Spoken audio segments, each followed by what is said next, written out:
Hi everyone. Thank you so much for being here today.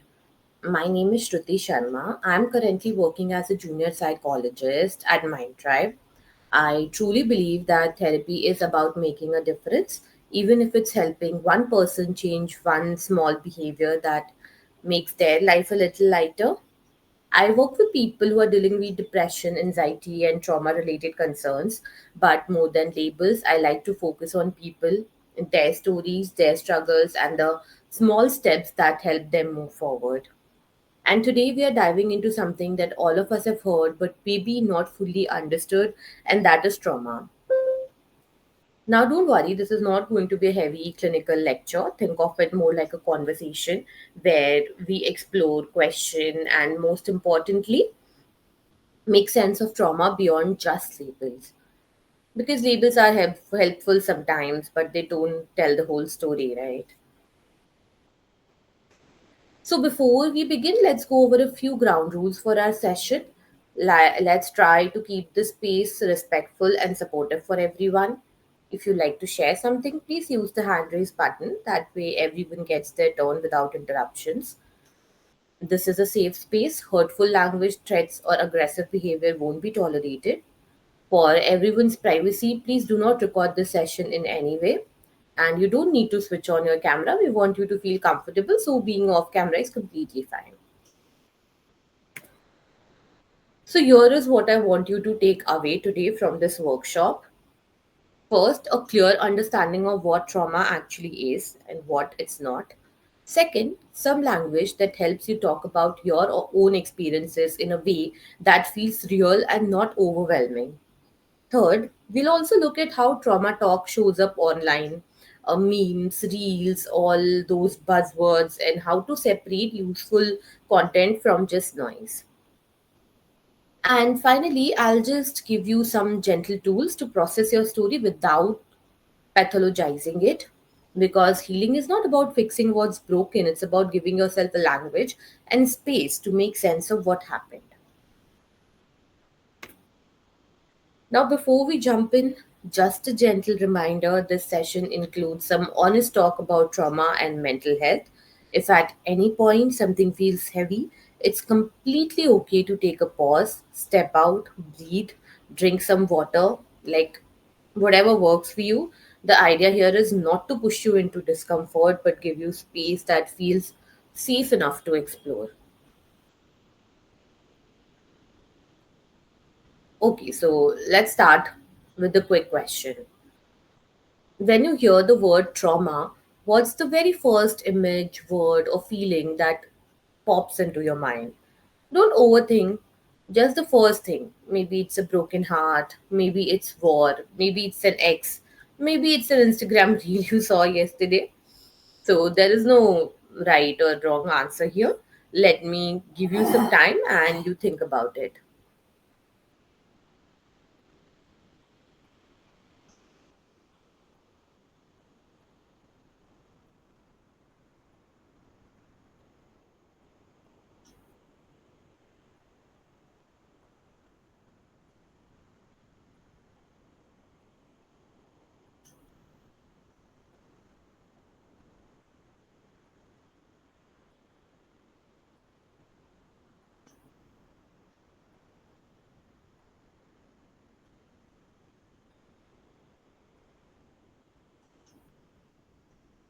Okay, so different people and different thoughts, and I know that various thoughts have come into your mind right now.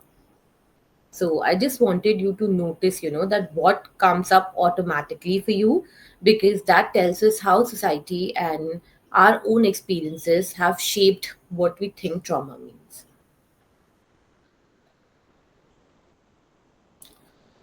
So I can understand that just now you have thought about a traumatic experience. So before we go further, let's take a small breather together, as it will help us calm down our system while dealing with a heavy topic. So here is what we'll do. Sit comfortably, shoulders relaxed, and let's take one slow, deep breath in, hold for a moment, and exhale slowly. Why am I making you do this? Because when we talk about trauma, our bodies can start reacting even if our mind says, I'm fine. So, a little breathing brings us back to the present moment, plus it's free therapy. So, what is trauma? So, when we say trauma, many people immediately think of the event itself, an accident, abuse, a breakup, a loss. But trauma is not just the event. Trauma is what happens inside us as a result of the event. It's when an experience overwhelms our ability to cope and leaves a lasting imprint on how we see safety, trust, or even ourselves. Let's just understand this with the help of an example. Imagine two people go through the same car accident. One of them, after a few weeks, feels shaken but is also able to drive again. The other feels panic every time they hear a horn, avoids car completely, and has nightmares about it. Both lived through the same event, but only one developed trauma. Why? Because trauma lives in the impact, not just in the event. It's about how deeply it shakes your sense of safety. It's not about comparing pain, it's about understanding that trauma lives in the impact, not just the incident. So, when I say trauma, I'm not dismissing your pain. I'm just helping us all have a common definition so we don't confuse trauma with everyday stress.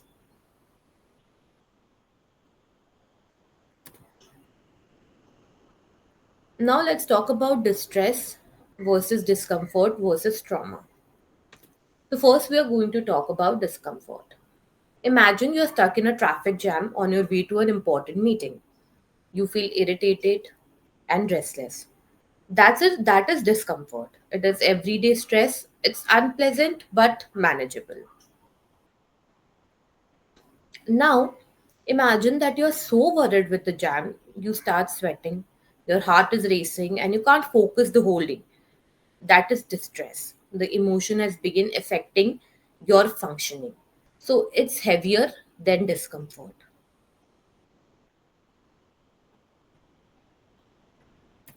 Now imagine the same traffic jam turns into a serious accident and you survive. But every time afterwards you hear honking or see a car crash on TV, your body freezes or you panic. That lasting fear and body reaction is trauma. So the difference lies in impact and duration. Trauma changes how you feel safe long after the event has already ended. So, making these distinctions help us not trivialize trauma, but also not mislabel every small stress as trauma.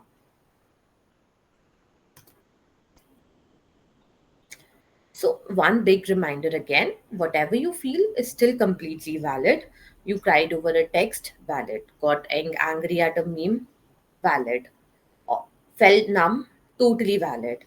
But just because every emotion is valid does not mean that every emotion equals to trauma. Sometimes it's stress, sometimes it's discomfort, sometimes it's sadness, and that's okay. The worst thing we can do to ourselves is judge our own emotions. So today, I just want you to practice this with me that feel it, don't diagnose it.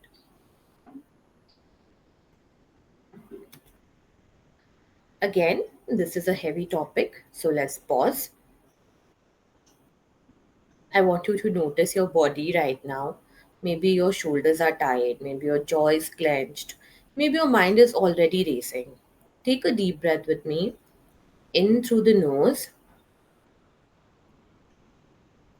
out through the mouth. Remember, your pain is valid. This workshop is not about minimizing your experiences. Your story matters, and you don't have to package it neatly for it to be worthy. Okay, so let's decode these pictures together. So, on the left side, you see someone basically drowning, splashing around, overwhelmed. So, this is what happens when there is too much stress, too much emotion, too much anxiety. The nervous system is flooded and we feel like we can't cope. And on the right side, you see someone almost checked out, numb, shut down, no energy. This is when there is too little arousal, like when we freeze, disassociate, or go emotionally offline. Now look at the middle picture. This person looks balanced, floating peacefully. This is the window of tolerance. Here we are regulated, calm enough to think, present enough to respond. This is the zone where learning, connection, and healing happen. And when someone goes through trauma, their nervous system learns to stay on high alert, almost like it does not trust the world to be safe anymore. That's why so many trauma survivors spend a lot of time outside their window of tolerance. Top zone, hyperarousal, which can make the body act like danger, that is still happening even years later. That is why survivors feel anxious, restless, angry, or unable to sleep. Their nervous system is stuck in fight or flight. Now, hypoarousal, the bottom zone, the right picture, the trauma shuts the system down to protect us from overwhelm. That's when people feel numb, disconnected, or frozen. It's the body's way of saying, I can't handle more right now. Back to the middle picture.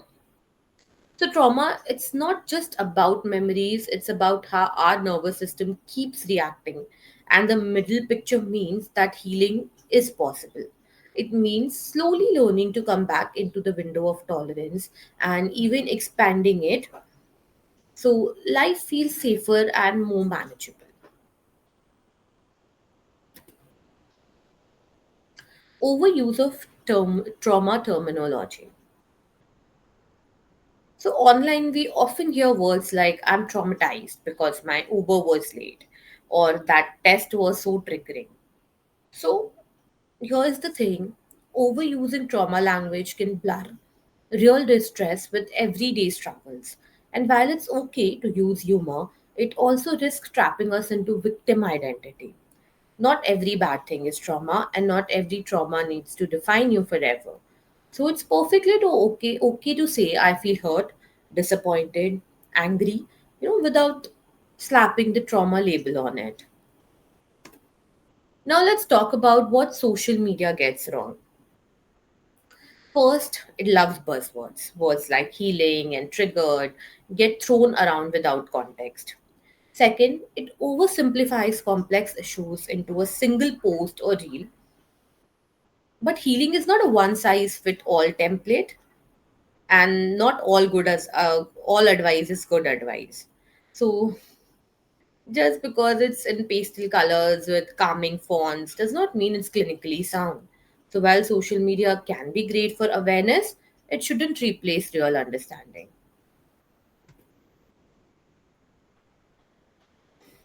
Okay, so quick show of hands. How many of you have looked at a meme and thought, oh my god, that's literally me? Because same. That's the power and the danger of memes. They make us feel seen, but they don't always give us the full picture. So now let's have some meme time. Because honestly, memes are where half of us first learn the word trauma, right? So let's look at this picture. Learned one psychology term, diagnosing everyone. So what the meme shows that someone learns a single term and suddenly applies it to every person and situation around them, including themselves. So suppose a person has seen a term gaslighting in one reel. Now every time your friend disagrees with you, you think, oh, they're gaslighting me. You start labeling friends, family members, exes without context. Why that matters for trauma? Learning terms give language, and language is powerful. It helps people feel seen. But applying one word everywhere is a cognitive shortcut. With trauma, that shortcut can blur real patterns. Trauma is about lasting impact and changed functioning, not just disagreeing or feeling hurt in one moment. Language helps, but a label should prompt curiosity. Tell me more. And it should not be the final judgment. Use labels as hypotheses but not verdicts. Now let's go to another picture. I spill coffee. I have unresolved childhood trauma. What the meme shows: a small daily incident is exaggerated into a dramatic life explanation. The meme jokes that, everything annoying equals to trauma or unresolved childhood trauma. So this meme highlights the overgeneralization. Sometimes small incidents do trigger real trauma reactions if they tap into a past painful memory. But sometimes they are just normal emotions that will pass. So trauma implies a pattern: persistent symptoms, distress that affects daily life, nightmares, hypervigilance, avoidance, or long-term change in safety or relationship. A coffee spill is usually not that. Maybe you are just embarrassed, irritated, or rushed, not traumatized. So instead of saying trauma, try naming the immediate emotion. That helps you respond rather than escalate automatically. The third picture says, after 2 bad days and 5 psychology reels, I'm traumatized. So, what the meme shows that you have a couple of low days, you watch multiple reels that describe symptoms, and then you convince yourself that you meet the whole criteria. And the algorithm and repetition creates false certainty. But short term low mood plus relatable reels is not enough evidence for a diagnosis. This is a pattern seeking plus availability bias problem. Algorithm shows content you relate to, which reinforces the idea that the label fits. Trauma is not determined by how many reels you watch, it's determined by how a set of experiences affect your functioning over time.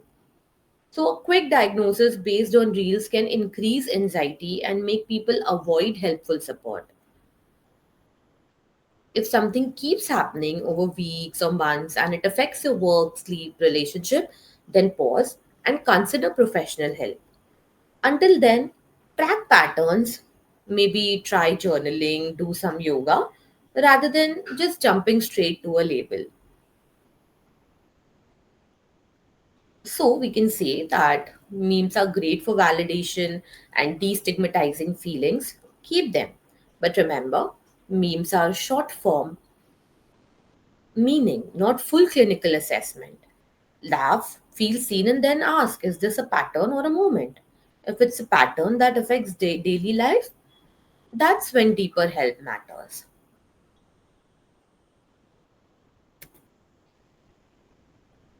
So let's talk about this a bit more: over identifying on Instagram. So, as we talked about this earlier, that social media makes us go, if I relate to this post, it must be me. But relating does not always mean diagnosing. Quotes and reels can create loop where we think, oh, that's exactly me. I must have trauma. I must be broken. But feelings are not always clarity. Sometimes they are just signals saying, hey, pay attention, but don't jump to conclusions yet. So, this picture is such a good example of how easy it becomes to over identify on Instagram. Think about it. We feel something, maybe we are distracted, forgetful, or restless. Instead of sitting with it or exploring it fully, we search it online. Suddenly, reels and posts show up that list all the symptoms of ADHD. We start ticking them off in our head. Yes, I do that. I feel that. I've experienced that. And before we know it, all the criteria match. And then comes the conclusion: oh, maybe I have ADHD. So that's how self diagnosis start. It feels very convincing in the moment because the content is so relatable. But what's happening here is we are moving from one experience to an entire label very quickly without considering other explanations. like trauma, stress, or just normal variations in behavior. This shows that why Instagram can be both validating and misleading.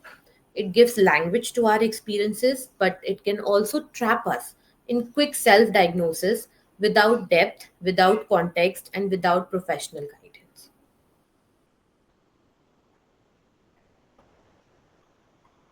Okay, so we have been talking a lot about trauma, so let's take a tiny pause here, kind of like those YouTube ad breaks. But I promise that this one is more useful. So don't worry, it won't be long. I just want to share something that could actually help you beyond today's session. I wanted to talk about the one-on-one counseling. So what is one-on-one counseling? Think of it as like having a safe space where it's just you and a counselor sitting together and talking about what's on your mind. It's private, it's focused only on you, and it's completely confidential. Counseling can help you understand your thoughts and feelings better, deal with specific problems like anxiety, stress, or relationships. In short, it's like having a gym trainer, but instead of training your muscles, they help you train your mind and emotions. There are certain misconceptions also about counseling, and people may think that it's counseling is only for people who are sick. But the truth, counseling is for anyone who wants to live a better version of themselves. It can help you build healthier relationships, make new friends, do better in academics, or even grow in your career. So, counseling is not about weakness, it's about wanting to be stronger, healthier, and happier. So, now why choose Mind Tribe? Well, they have really skilled and experienced counselors. It's affordable with sessions starting as low as 449. You can choose packages that fit your needs and budget. So you get professional support without feeling like it's out of your reach.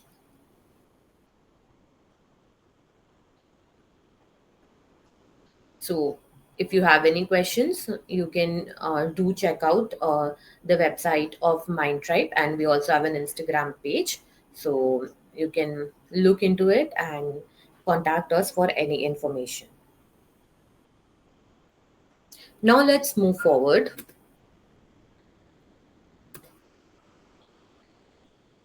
The appeal of self diagnosis. So let's be real. Self diagnosis feels so good.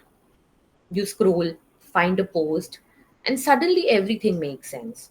Validation is instant, relief is instant. It's like, oh, I'm not lazy, I have this condition. But here is the problem, relief is not always accuracy. More scrolling can lead to more confusion. You end up chasing labels instead of clarity. Diagnosis is meant to guide treatment and not to box you in. And while self reflection is powerful, it works best when paired with curiosity and certainty. Again, feeling hurt is human, but not all pain equals trauma. Trauma usually involves overwhelm, threat, and long term impact. Pain, on the other hand, is always valid, even if it's temporary. So instead of debating that is this trauma or not, maybe the better question is that what do I need right now to take care of this pain? But your story still matters, whether it's trauma, stress, or discomfort. It shaped you. It does not need a diagnosis to be worthy. It does not need a label to deserve compassion. Healing start with giving yourself permission to say that my story matters. Period.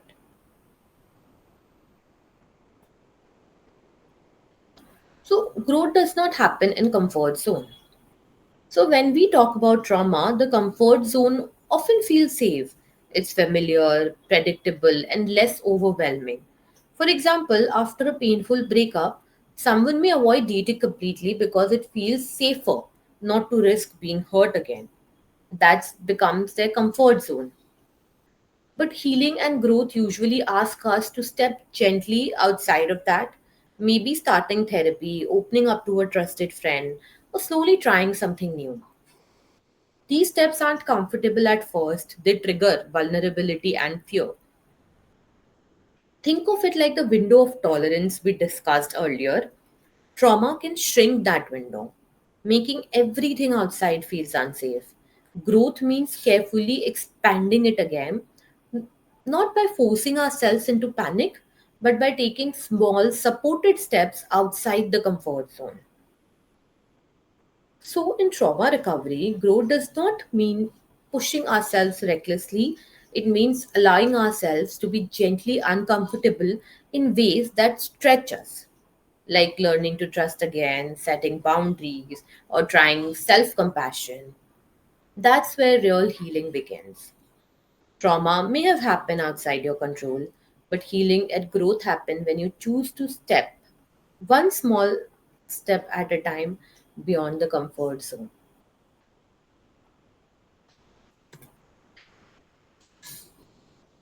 Now let's talk about what's actually helpful. You don't always need a diagnosis, you need regulation. So instead of Googling symptoms at 2 a.m., here is what might actually help. Pause and step away from the noise. Do a brain dump on paper. Move your body, even a short walk.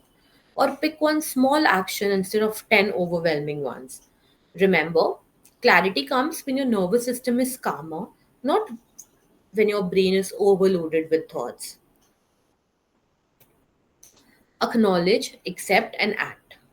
This is a simple but powerful three-step tool. Acknowledge. Pause and name what you're feeling. For example, I feel anxious, I feel hurt.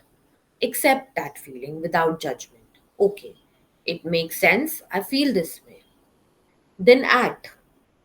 Respond with intention. I'll take one small step. This way, emotions don't control us, we learn to walk alongside them.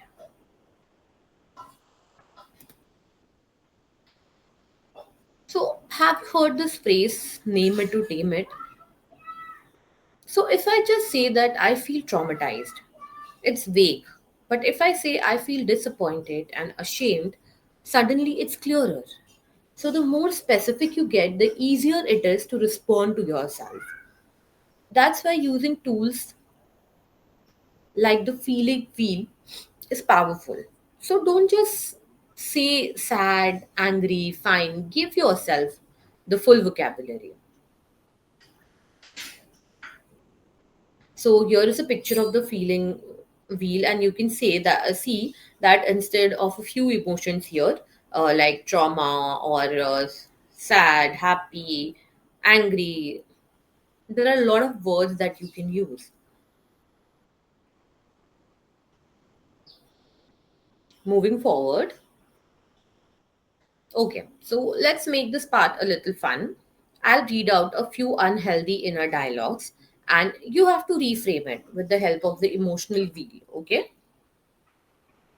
So as you can see here, I have given four sentences here. And now pick one of these sentences, whichever feels familiar or funny to you, and imagine that you are the person seeing it. And then you can reframe it with the help of the emotional wheel. So for example, instead of when I spill my coffee, I feel traumatized, I will frame it as when I spill my coffee, I felt irritated and frustrated. Instead of when I get less marks, I feel traumatized, I might reframe it as I feel disappointed and anxious. Take 1 or 2 minutes and do this quietly for the sentence you chose. I'm sharing the picture of emotional weight.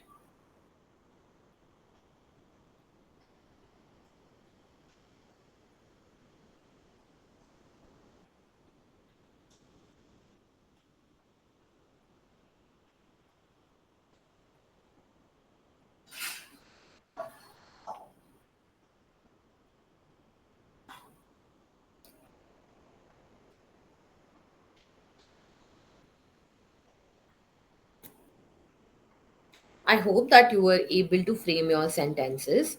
And did you see the difference? Did you notice anything? That when we say traumatized, we blur everything into one heavy word. But when we name the exact emotion, we get clarity. Irritation, disappointment, embarrassment, anxiety. This help us respond in healthier ways and not over identify everything as trauma. So next time you hear that unhealthy voice in your head, try role playing. Say, wait, let's switch the character and bring in the healthy one. So, like that, you can reframe your thoughts.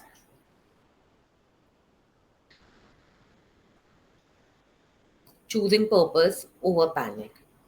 Now, as I already mentioned, that not every reaction needs a trauma deep dive. Sometimes you just need to ask, then what kind of person do I want to be in this moment? For example, am I choosing panic or am I choosing purpose? This question shifts us from spiraling into intentional action. Because healing is not about never panicking, it's about noticing, pausing, and then choosing differently.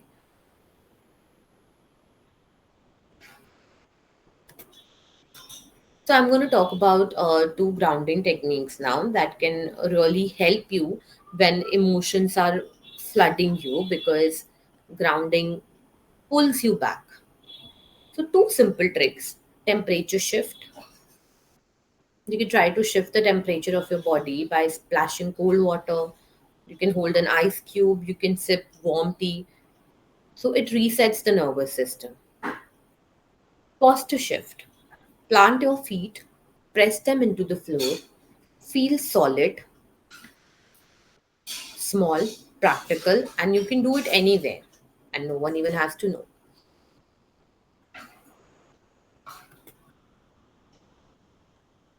So now that we are at the end of our session, let's pause here and reflect. These three questions are like a mirror for your patterns. Number one, what do I feel a lot? For example, do I often feel anxious, angry, guilty, or lonely? Number two, what keeps it up? Is it a certain situation, a person, or maybe my own thoughts? And number three, one better way I can deal with it would be journaling, taking a walk, setting boundaries, or even just breathing. Reflection is not about judging ourselves, it's about noticing the little cues that shows us how we react. It's almost like, being a detective of your own emotions. So as we are coming to the end of our session, let's do a quick rewind of what we have covered. So we have covered that not every emotion is trauma, sometimes it's just being human. Self awareness is not self blame, do not confuse the two. Feeling something does not equal to be defined by it. You are not your anger or sadness or guilt. You just have those feelings, but they don't own you. Coping beats coping mechanisms. We want healthier ones. And yes, you can break patterns gently, kindly, not violently. If you take away even one of these today, you have won. Now, I would also like to give you a journaling prompt to take home. So you don't have to think that, what I have at night, that what even I have learned from this workshop. So ask yourself that what belief about myself am I ready to challenge today?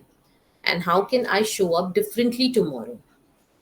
Think of it as giving your brain a mini workout because just like muscles, our thoughts can get stronger and healthier the more we exercise them. Now, one last message. This workshop is not about minimizing anyone's trauma or pain. Your experiences matter. But when we learn to differentiate between deep trauma and everyday struggles, we avoid overlabeling. That reduces anxiety, help us take control, and empower us. So it's not about denying pain, it's about learning how to respond to it wisely. And with that, thank you everyone for joining. I'm so glad we could spend this time together. Always remember you are stronger than your patterns and you are allowed to grow at your own pace. If you learned something today, carry it with you. And even if you have not, That's okay. You can learn it over time. So, thank you everybody for joining.